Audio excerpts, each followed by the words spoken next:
Assalamualaikum warahmatullahi wabarakatuh.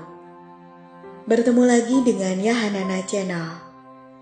Kali ini saya mempunyai cerita inspiratif dari Joni A. Koto, seorang arsitek, urban planner, alumni ITB 93. Adalah saya akan tak ikut lagi aksi 212. Saya anggap dunia adalah soal bagaimana hidup dan cari kehidupan. Bagaimana menikmati dan lebih baik dari manusia lain. Bagaimana bisa punya status baik, dihargai dengan apa yang dipunya, dan sedikit jalan-jalan menikmati dunia.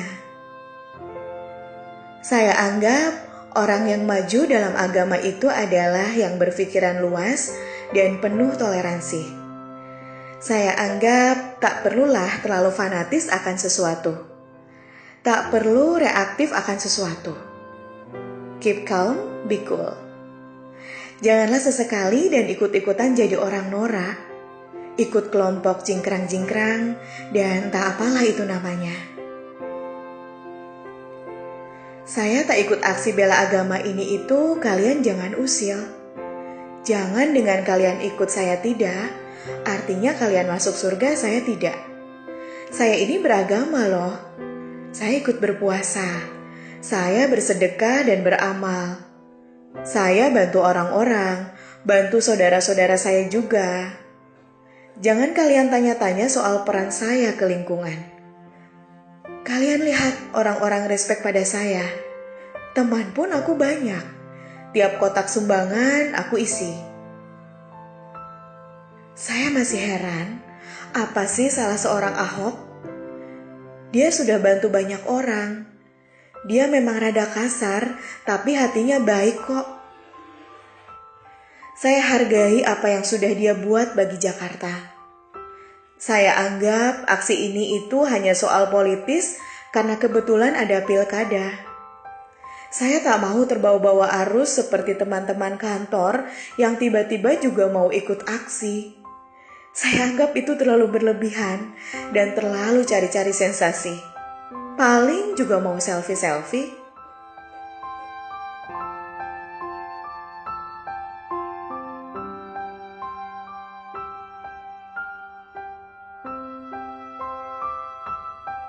Sampai suatu saat. Sore ini dalam gerimis saat saya ada di jalan. Dalam mobil menuju tempat meeting.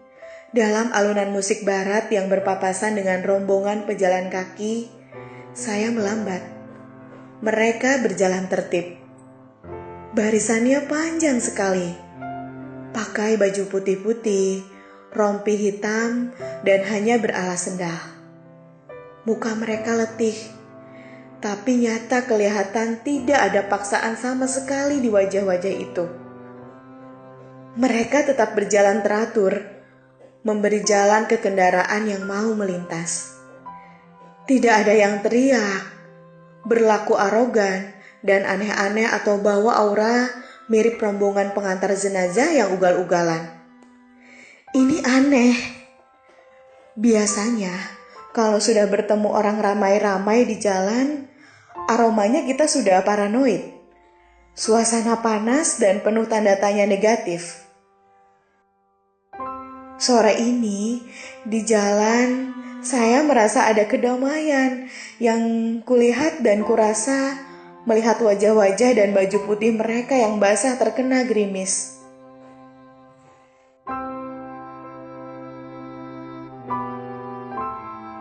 Papasan berlalu. Aku setel radio lain. Ada berita. Rombongan peserta aksi jalan kaki dari Ciamis dan kota-kota lain sudah memasuki kota. Ada nama jalan yang mereka lalui. Aku sambungkan semua informasi. Ternyata yang aku berpapasan tadi adalah rombongan itu. Aku tertegun.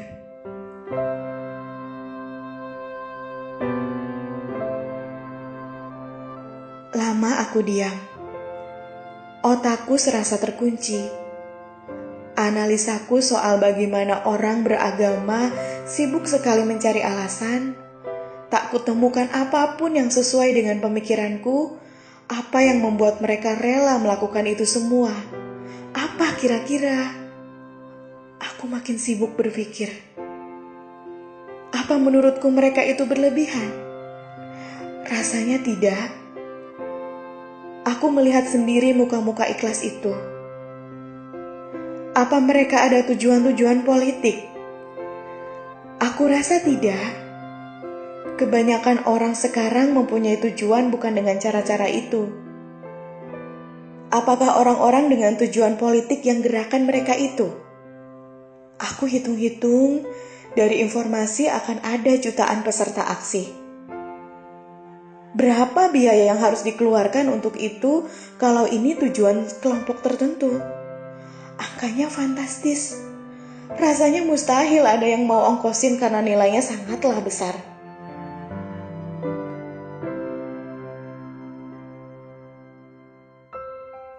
Aku dalam berpikir, dalam mobil, masih dalam gerimis, kembali berpapasan dengan kelompok lain. Berbaju putih juga, basah kuyup juga. Terlihat di pinggir-pinggir jalan, anak-anak sekolah membagikan minuman air mineral ukuran gelas. Sedikit kue-kue warung ke mereka. Sepertinya itu dari uang jajan mereka yang tak seberapa. Aku terdiam makin dalam. Ya Allah, kenapa aku begitu buruk berpikir selama ini? Kenapa hanya hal-hal jelek yang mau aku lihat tentang agamaku? Kenapa dengan cara pandangku soal agamaku?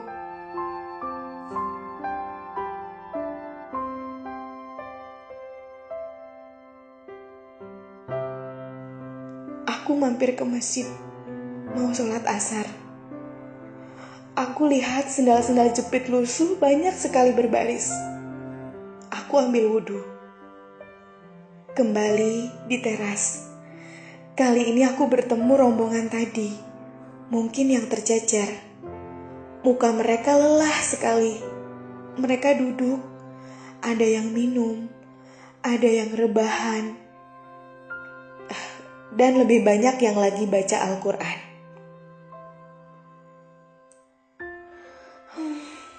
Aku sholat sendiri. Tak lama punggungku dicolek dari belakang. Tanda minta aku jadi imam. Aku cium aroma tubuh-tubuh dan baju basah dari belakang. Aku takbir sujud. Ada lagi yang mencolek. Nah, kali ini hatiku yang dicolek.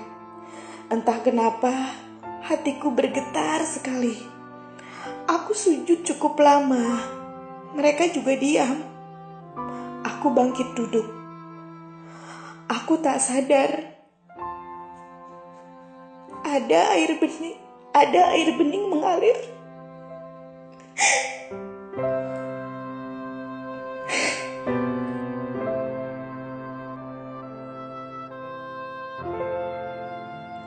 Aku tak sadar ada air bening mengalir dari sudut mataku. Ya Allah, aku tak pantas jadi imam mereka. Aku belum sehebat, setulus, dan seteguh mereka.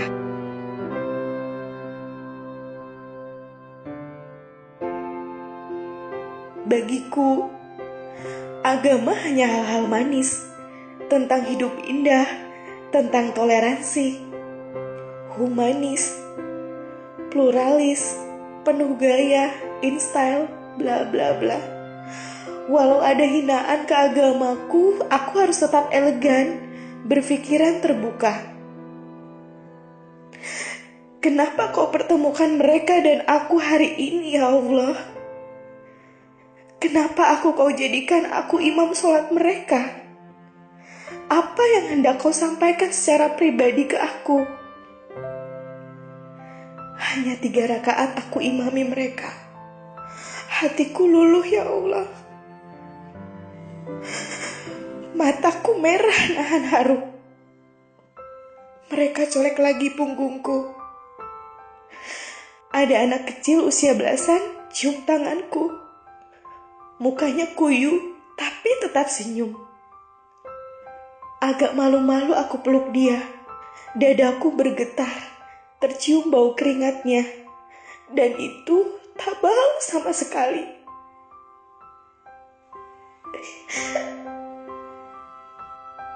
Ini bisa jadi dia anakku juga.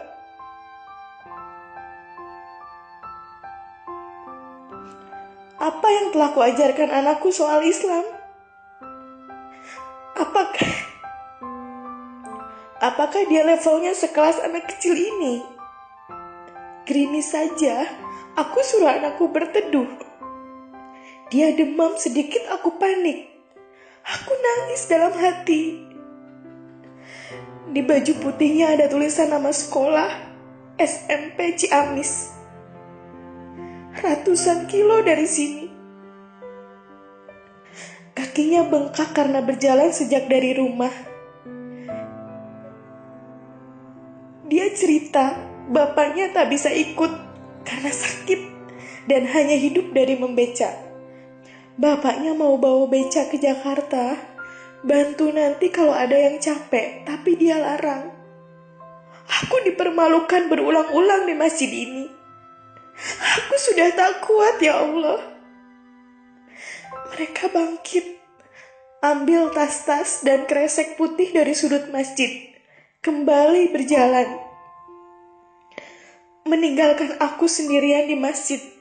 Rasa-rasanya melihat punggung-punggung putih itu hipang dari pagar masjid, aku seperti sudah ditinggal mereka yang menuju surga.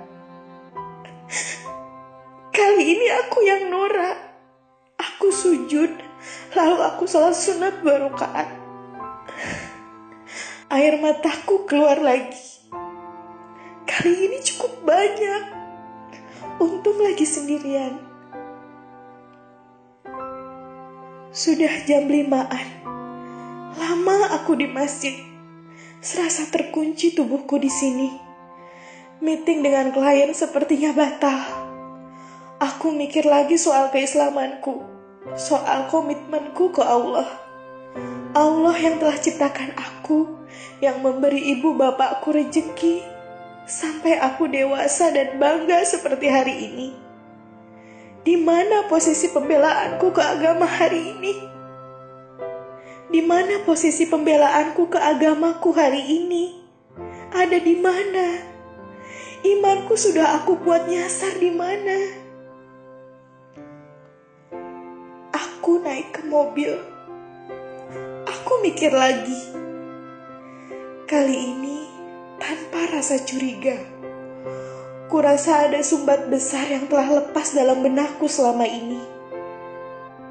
Ada satu kata, sederhana sekali tanpa bumbu-bumbu. Ikhlas dalam bela agama itu memang nyata ada.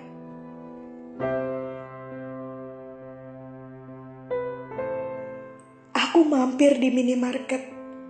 Kali ini juga makin ikhlas, makin mantap. Aku beli beberapa dus air mineral, makanan kering. Isi dompetku aku habiskan penuh emosional. Ini kebanggaanku yang pertama dalam hidup saat beramal. Aku bahagia sekali. Ya Allah, izinkan aku kembali ke jalanmu yang lurus, yang lapang, penuh kepasrahan dan kebersihan hati. Ya Allah, izinkan aku besok ikut sholat Jumat dan berdoa bersama saudara-saudaraku yang sebenarnya. Orang-orang yang sangat ikhlas membelamu. Besok, tak ada jarak mereka denganmu, ya Allah. Aku juga mau begitu. Ada di antara mereka anak kecil yang basah kuyup hari ini.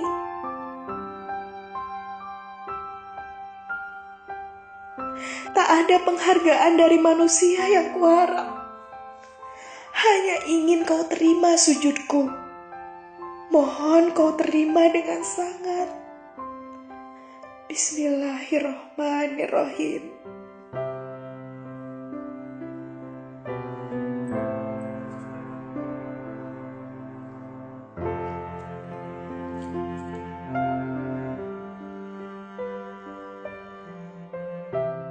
Terima kasih telah menyaksikan video dari Yahanana Channel. Sampai bertemu lagi di video selanjutnya. Wassalamualaikum warahmatullahi wabarakatuh.